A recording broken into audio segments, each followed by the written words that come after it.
નમસ્કાર વિદ્યાર્થી મિત્રો, તો આજે આપણે ધોરણ 8 નમસ્કાર વિદ્યાર્થી મિત્રો, તો આજે આપણે ધોરણ 8 ગણિત ચેપ્ટર નંબર 13 આલેખનો પરિચય એના સ્વાધ્યાય 13.1ના ચોથા દાખલાનો અભ્યાસ કરવાનો છે, જેના અંદર નીચે આપેલા આલેખમાં કોઈ એક સપ્તાહના દરેક દિવસ માટે પૂર્વ અનુમાન કરેલ તાપમાન અને વાસ્તવિક તાપમાન દર્શાવેલું છે, જે આપણને તૂટક રેખાથી દર્શાવેલું છે. પૂર્વ અનુમાન કર્યું હતું કે રવિવારે તાપમાન કેટલું રહેશે. ત્યારબાદ રવિવાર આવ્યો તો મોસમ વિભાગે તાપમાન માપ્યું કે રવિવારે કેટલું તાપમાન રહ્યું અને એનો આપણને આલેખ દર્શાવેલો છે. વાસ્તવિક માટે સીધી રેખા આપેલી છે, પૂર્વ અનુમાન માટે તૂટક રેખા આપેલી છે.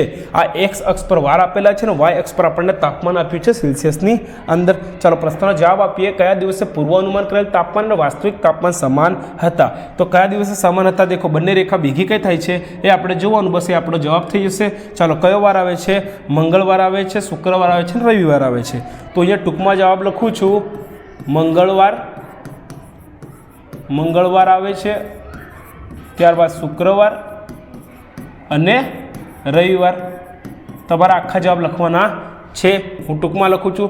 સપ્તાહ દરમિયાન પૂર્વ અનુમાન કરેલ તાપમાન મહત્તમ કેટલું હતું? જે પૂર્વ અનુમાન એટલે તૂટક રેખા, જો સૌથી અદ્ધર કઈ બાજુ જાય છે, ઉપર કઈ બાજુ છે બિંદુ, આ તૂટક રેખાનું બિંદુ સૌથી ઉપર અહીંયા છે, તો કેટલું આવશે? 35 સેલ્સિયસ. બરાબર. તો અહીંયા શું આવશે? 35 ડિગ્રી સેલ્સિયસ. તાપમાન માપવાના 3 એકમો આવે, સેલ્સિયસ, કેલ્વિન અને ફેરનહીટ. સેલ્સિયસ આવે, કેલ્વિન આવે અને ફેરનહીટ આવે. બરાબર. આ બંને ઉપર ડિગ્રી આવે, કેલ્વિન ઉપર ડિગ્રી ના આવે. તમારે મને કોમેન્ટ બોક્સની અંદર જણાવવાનું છે કે જે તાપમાનનો એસઆઈ એકમ શું છે. ચાલો ત્યારબાદ છે સપ્તાહ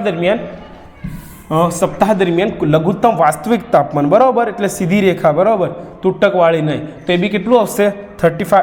લઘુત્તમ ઓછામાં ઓછું પૂછ્યું છે, તો ઓછામાં ઓછું જુઓ કેટલું જાય છે. અહીંયા આટલું જ જાય છે, 15 આવશે. જવાબ શું આવશે?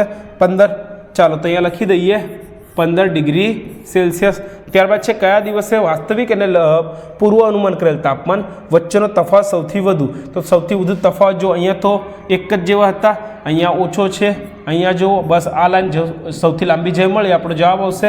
બસ તો આ રહ્યો આપણો જવાબ. ચાલો વાર કયો આવશે? ગુરુવાર. બરાબર. ગુરુવારે તફાવત સૌથી વધુ હતો, તો અહીંયા શું આવશે? ગુરુવાર. તમારે જવાબ પૂર્ણ લખવાનો છે. ઓકે. તો સ્ક્રીનશોટ લઈને તમે જવાબ લખી નાખજો.